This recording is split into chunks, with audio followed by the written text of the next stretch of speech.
The really hard thing about a breakup with an avoidant is that they're breaking up with you prematurely for some reason that isn't necessarily a deal breaker. So when they do this, it feels like you get the rug pulled out from underneath you because there's unfinished business there. So it can be really painful because you're willing to try, but for some reason, like they're just checked out. So there's two different types of avoidance. There's the fearful avoidant and the dismissive avoidant.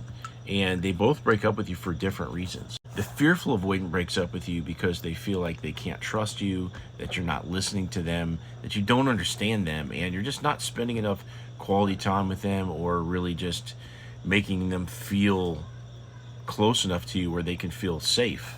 The dismissive avoidant always breaks up with you because they're overwhelmed from stress, because you've been fighting, because they have a fear of commitment. It's usually one of those three things, or somehow or another life just piled on top of them recently and they're going into some kind of depressive rut.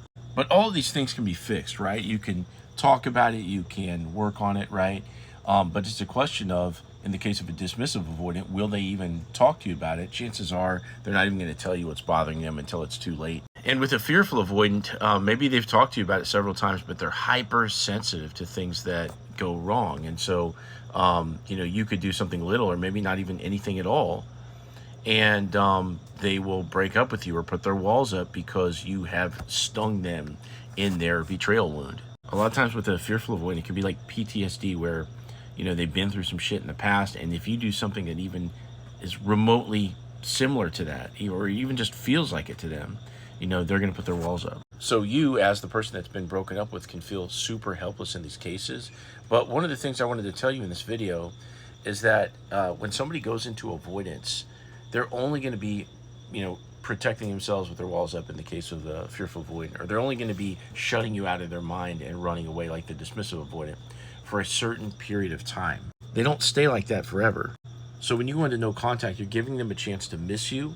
You're giving them a chance to get past some of the problems in their mind. You're giving them a chance to relax a little bit.